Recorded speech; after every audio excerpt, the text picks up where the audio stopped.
All right, so good day, everyone. How are you all doing today? I hope you're all doing well in this time of crisis. And welcome to our English 10 class. So, in compliance with the earthquake protocol that we have received, we shall not be conducting our classes face to face, but rather we shall be conducting it through online means. And for that, we shall be having our discussion and performance tasks given online. Okay, so I hope that you are all ready, your internet connection is good, and that you pay close attention to what we are going to talk about in this video. All right, so let's begin. This will be our final topic for the second quarter. And first and foremost, it's going to be about poetry. Okay, so this I chose poetry as your final topic because this will be in line with your final performance task as well. So to begin with, let us first answer the question, what is poetry? So poetry is a form of literature that expresses feelings, thoughts, and ideas in a creative and rhythmic way. It uses imagery, rhythm, and sound devices to convey meaning beyond ordinary language. So I am sure that all of you are already familiar with the word poem, and you're already familiar with what a poem is, right? So it is a form of writing written in the structure of lines and stanzas rather than sentences and paragraphs. So poetry, it is a very creative way of expressing your emotions.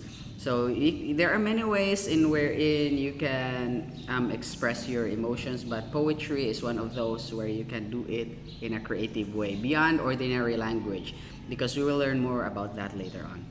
So next, we have the purpose of poetry. So to express emotions and experiences. So first and foremost, that is the primary purpose of writing poems, to express emotions and experiences in a creative way.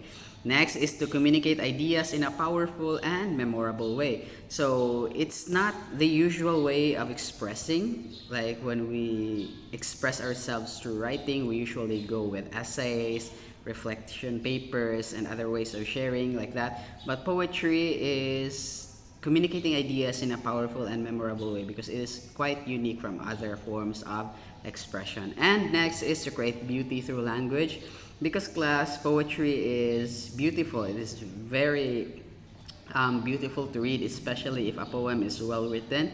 Like there are many figurative languages there that fit all together, and then with the incorporation of rhythm and rhyme, it's just beautiful to read poetry. And next is to inspire, entertain, or provoke thought. So there are many ways, there are many purposes of poetry. It all depends on the message that you are trying to give. Next, these are just basic elements of poetry, and one of the few, because actually there are so many elements of poetry in that if we are going to talk about it, even if we would spend an entire quarter discussing about the elements of poetry, it still wouldn't be enough. But just to give you some of the basic ones, here are a few. So first is sound, how the poem sounds. Okay, so this is probably one of the most common elements of poetry, because I know for a fact that when you hear the word poetry or poem, more often than not, what comes into your mind is rhyme. Like there are rhyming words at the most commonly found at the end of each line, right? So yes. And then structure. Okay, this is also a basic element of poetry. It's arranged in lines, stanzas, and stanzas. Okay, so unlike sentences and paragraphs, it is not written in that way. Rather, it is written through lines and stanzas.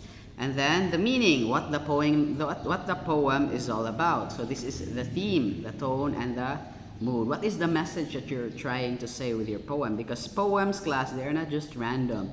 They have embedded meanings and embedded messages within them. And then number 4 is language, the choice of words, imagery, and figurative language. Okay, so another basic element of poetry, such as the use of metaphors. Are you already familiar with metaphors, personification, and all that kind of stuff? Okay, we'll be talking about that later on. And then structure of a poem. So this is very important, class, because you will not, it is not considered poem if it does not follow the structure of a poem. This is the primary difference between poetry and prose. And by prose writing, we mean that it follows the structure of sentences and paragraphs. But when we say poetry, it follows this strict structure of lines, stanzas, and forms. Okay, so first, when we talk about lines, it is a single row of words. So in poetry, in poems, those are what you see as a line of words, and then let's say there is a line here and then another line below. So one single line of that is called a line, okay, a single row of words. And then a stanza, a group of lines forming a unit, like a paragraph in prose. So if in prose class we have sentences and in poetry we have lines, in prose we have paragraph, in poetry we have what we call a stanza. So if a line is a single row of words, a stanza is a group of lines forming a unit like a paragraph in a prose. So I'm sure that you have all also noticed that in the poems you have read so far, that not only does a poem contain lines, the lines are also grouped in certain ways. Like it is not just grouped in one way. For example, you may have noticed that in this part of the poem, there are 4 lines grouped together, and then there is a space after the 4th line, and then another 4th line proceeds. So that is an example of a stanza. And then when we say form, the overall pattern or type. So there are so many forms of poems, there are so many types of poems. Common examples include the sonnet, the haiku, and the free verse. But perhaps the easiest one to write is the free verse, wherein you can basically write in any order you want as long as it follows the structure of lines and stanzas. Okay? It doesn't have to have a rhyme scheme. It doesn't have to necessarily incorporate so many figurative languages, as long as you're expressing your emotions creatively and then following the structure of lines and stanzas. That is considered a poem. It is called a free verse poem. And then next we have figurative language. So again and again, there are so many figurative languages as well. I think there are over 60 total figurative languages and literary devices, but let's just talk some of the basic ones that you may that will give you an idea as to how you're going to construct your personal poem. Okay, so first is simile. This figurative language includes comparison using like or as. So for example, her smile is like sunshine. It is comparing two things using like or as. So in this case, in our example, the writer is comparing her smile, sa Bisaya pa, ang ihang ngisi is like sunshine. Mura kuno og kanang siga sa adlaw. Okay, so the speaker is comparing the smile to a sunshine, which means that the smile of that person is probably beautiful or vibrant. Okay, so it's a creative way of saying that her smile is very good. Okay, not just saying it that, oh, I like your smile. You could say her smile is like sunshine. And then next is metaphor. This is a direct comparison. So unlike simile, which uses like or as when comparing two different things, metaphor is a direct comparison, meaning you are likening her smile to an actual sunshine. So take a look at the example. Her smile is sunshine. So it is not a literal meaning, okay? That does not mean that the smile of this girl is an actual sunshine. The writer is just comparing it directly as if her smile is actual sunshine. Because again, what are the characteristics of sunshine? Vibrant, beautiful, and perhaps delightful to look upon. So that could be the message that the writer is trying to tell us. And our next figurative language is personification, giving human traits to non-human things. So this is also another common figurative language in poetry. So for example, the wind whispered. So what does this actually mean? Does this mean that the wind literally whispered? Motabi ba day na ang hangin? Di ba dili? But perhaps what the author is trying to say is that the sound of the wind is like as if someone is whispering. Di ba namo yung mga cases nga ang magtingog ang hangin na tong anay nani nga tingog. Okay, di ba? So mura siya og nag-whisper. Okay, mura siya og naigihunghung nimo. And then another example of personification would be the trees, or let's say the flowers are dancing. Okay, that is a common example of personification. Ang mga buwak or mga tanom, class mo sayaw ba din na sila literally? Di ba dili? But if mahanginan sila or di ba matandog and mo shake, then it's as if ni sayaw sila. So giving human traits to non-human things. They are not humans, but we can give them human traits through figurative language called personification. And then next is hyperbole, exaggeration for effect. Okay? Hyperbole, I think you've already learned this also already. Exaggeration, meaning kung sa Bisaya pa, gipasubraan na nimo or gipaggabihan nimo ang imong gitabi aside sa iyaha nga literal gyud nga meaning. For example, I've told you 1,000,000 times. Does this literally mean that someone told you exactly 1,000,000 times? Well, no. This is not the literal meaning. This just means that the speaker is exaggerating or iyang gipalabian.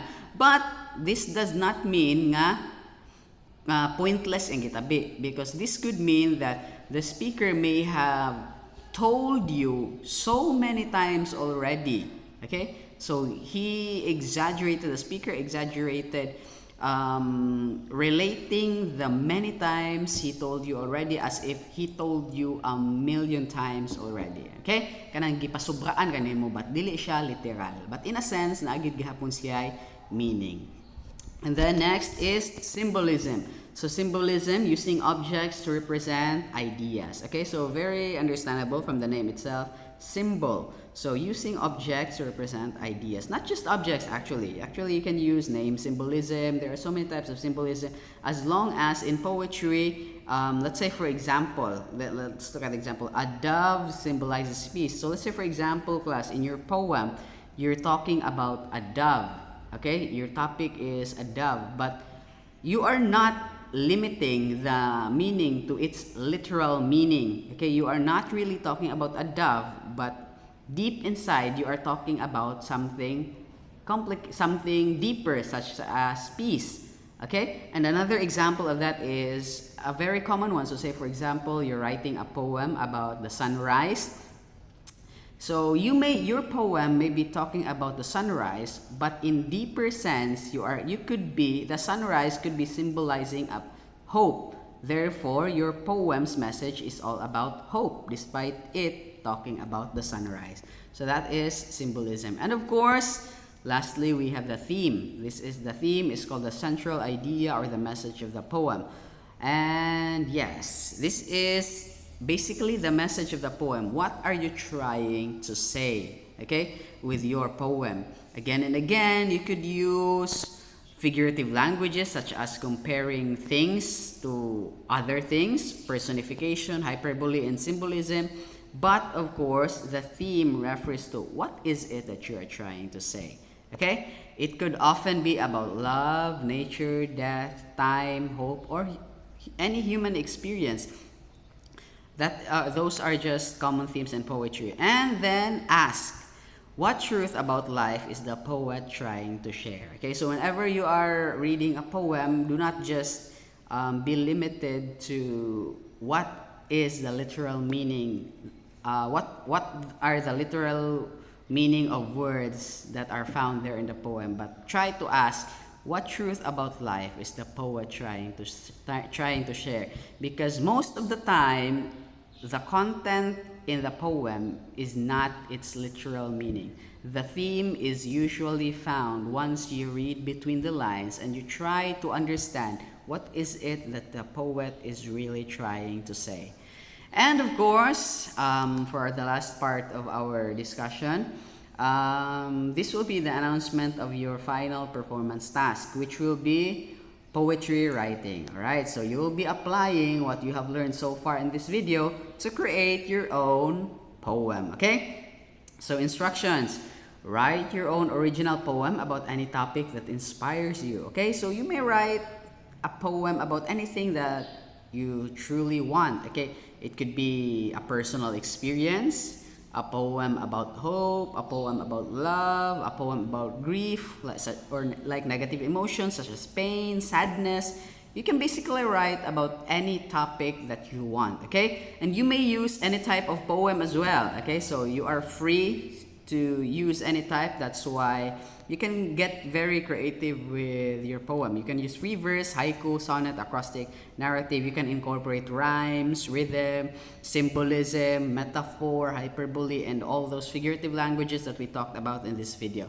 And express your personal thoughts, emotions, or experiences through creative writing. So always remember, class, that there is no single definition for a poem, definite definition for a poem, but rather it is basically an expression, a creative expression of emotions through language, following the structure of lines and stanzas. And for the scoring criteria, here is how you'll be graded. For your content, or for the message of your poem, like what's inside your poem, you'll be given 5 points for that. The use of literary devices, so I highly encourage you to use literary devices. Do not stick with ordinary language, literal language. Use literary devices such as what we discussed earlier: similes, metaphors, hyperboles, and so on. And of course, originality.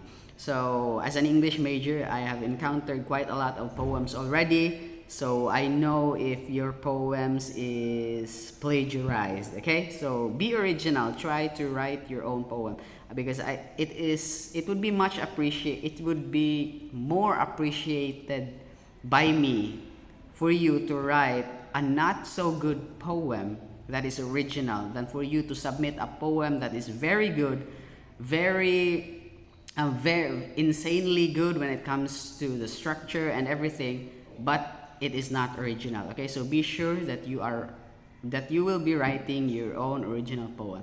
And of course, number 4 in our final criterion, which will be the harmony, meaning how the rest of the poem harmonizes with everything that you have written. Are the rhymes okay? Are the rhymes good? Are the metaphors consistent? So, things like that. So is the hyperbole appropriate? Is the symbolism appropriate? So things like that falls under the category of harmony in your scoring criteria.